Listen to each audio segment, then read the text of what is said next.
Hi friends, welcome to చిన్న లాక్స్. చూడండి, ఈరోజు టిఫిన్లోకి వచ్చేసి గోధుమ రవ్వ ఉప్మా అండి. పొడి పొడి ఆడేటట్లుగా గోధుమ రవ్వ ఉప్మా ఎట్లా చేసుకోవాలో చూద్దామండి. గోధుమ రవ్వ ఉప్మా కోసం ఒక గ్లాస్ అయితే నేను గోధుమ రవ్వ తీసుకున్నానండి. చూడండి, ఒక టమోటో, మీడియం సైజ్ టమోటో, ఒక ఆనియను, 2 పచ్చిమిరపకాయలండి, కొంచెం కొత్తిమీర, కరివేపాకండి. వీటిలన్నిటి నీట్గా వాష్ చేసుకొని కట్ చేసుకుందామండి. చూడండి, ఇట్లయితే కట్ చేసుకున్నాను. టమాటా ఏమో పొడవుగా కట్ చేసుకున్నానండి. ఇదిగోండి, పచ్చిమిరపకాయ ముక్కలు చిన్న చిన్న పీసెస్గా కట్ చేసుకున్నాను. ఆనియన్స్, ఉల్లిగడ్డ అండి చిన్న చిన్న ముక్కలుగా కట్ చేసుకున్నాను. కరివేపాకు, కొత్తిమీర. ఇంకా ప్రాసెస్లోకి వెళ్ళిపోదామండి. చూడండి, ఒక గోధుమ రవ్వ ఉప్మా కోసం అయితే నేను ఒక కళాయిని అయితే పెట్టుకున్నానండి. చిన్న కళాయిలో గోధుమ రవ్వని వేయించుకోవాలండి. స్టవ్ ఆన్ చేసుకుందాం. ఆయిల్ హీట్ అవ్వాలండి. చూడండి, ఆయిల్ అయితే కళాయి అయితే హీట్ అయిందండి. ఆయిల్ పోసుకోవాలి. చూడండి, కళాయి అయితే హీట్ అయింది. కొంచెం నెయ్యి వేసుకుందామండి. నెయ్యి హీట్ అయిన తర్వాత గోధుమ రవ్వను వేసుకోవాలి. పచ్చివాసన పోతే సరిపోతుందండి. లైట్గా 2 నిమిషాలు వేయించుకుంటే సరిపోతుంది. ఎక్కువసేపు వేయించుకోవాల్సిన అవసరం ఏం లేదండి. ఒక 2 మినిట్స్ అండి వేయించుకుంటే సరిపోతుంది.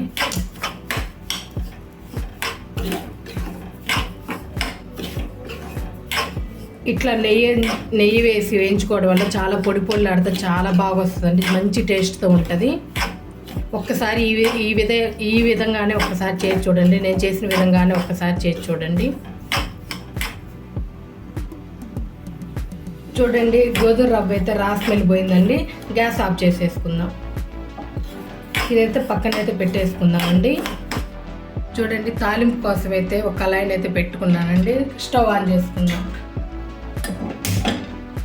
కళాయి బాగా హీట్ అవ్వాలండి.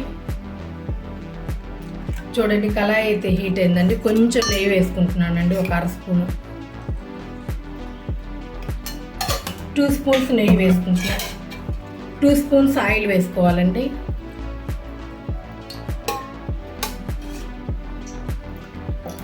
చూడండి, 2 స్పూన్స్ ఆయిల్ బాగా హీట్ అవ్వాలి. చూడండి, ఆయిల్ అయితే హీట్ అయిందండి. కొంచెం ఆవాలండి, ఒక 2 స్పూన్స్ పల్లీలండి, శనగెత్తనాలు లైట్గా వేయించుకోవాలి.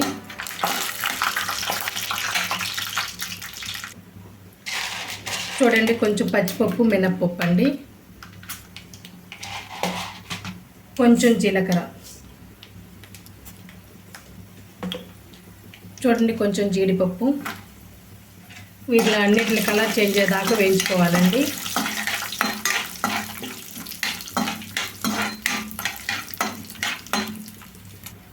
చూడండి, తాలింపు అయితే వేగిందండి. ఉల్లిపాయ ముక్కలండి, కొంచెం కరివేపాకు, పచ్చిమిరపకాయ ముక్కలండి. ఇదిగోండి పచ్చిమిరపకాయ ముక్కలు. వీటిలో అన్నిట్లయితే మెత్తగా అయితే సరిపోతుందండి. కలర్ చేంజ్ అవ్వాల్సిన అవసరం లేదు. ఉల్లిపాయ మెత్తగా అవుతే సరిపోతుందండి.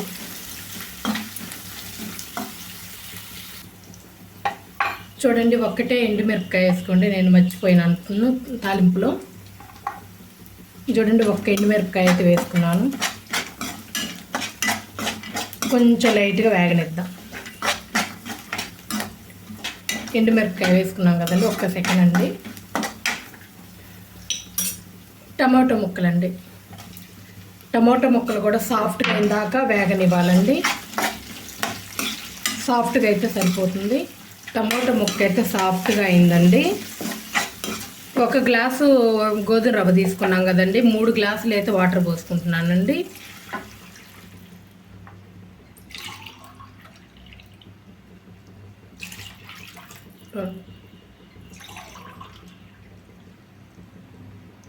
ఇదిగోండి, 3 గ్లాసులు అయితే వాటర్ తీసుకున్నాను. సరిపడంత ఉప్పు వేసుకుందాం అండి. ఇదిగోండి, సరిపడంత అయితే ఉప్పు వేసుకుందామండి. వాటర్ బాగా బాయిల్ అవ్వాలండి. హై ఫ్లేమ్లో పెట్టుకొని వాటర్ బాగా బాయిల్ అయిన దాకా ఉంచుకుందామండి. చూడండి వాటర్ బాయిల్ అయ్యేటప్పుడు మూత పెట్టుకున్నాను. ఇప్పుడు తెరలినేవో చూద్దామండి. చూడండి బాగా తెరలాయి. ఉప్పు ఒకసారి చెక్ చేసుకోండి.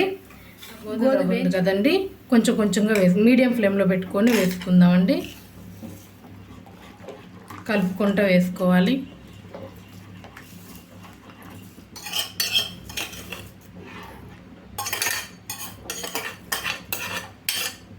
చూడండి గోధుమ రవ్వ మొత్తాన్ని అయితే వేసుకున్నాను. మీడియం ఫ్లేమ్లో పెట్టుకొని అయితే ఉడికించుకుందామండి. గోధుమ రవ్వ బాగా సాఫ్ట్ అవ్వాలండి, విడివిడిగా వస్తుంది.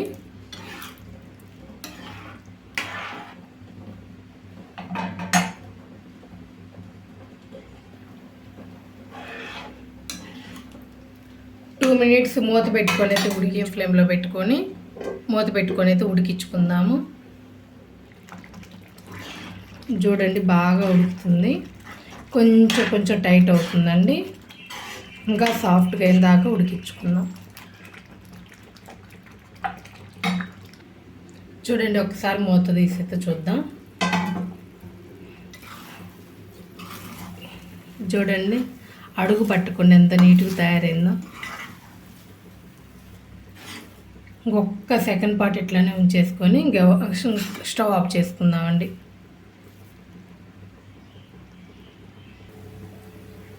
చూడండి ఒక్కసారి కలుపుకుందామండి.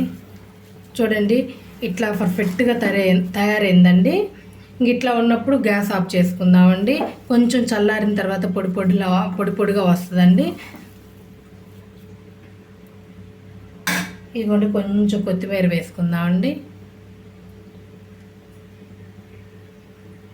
చాలా బాగుంటుందండి.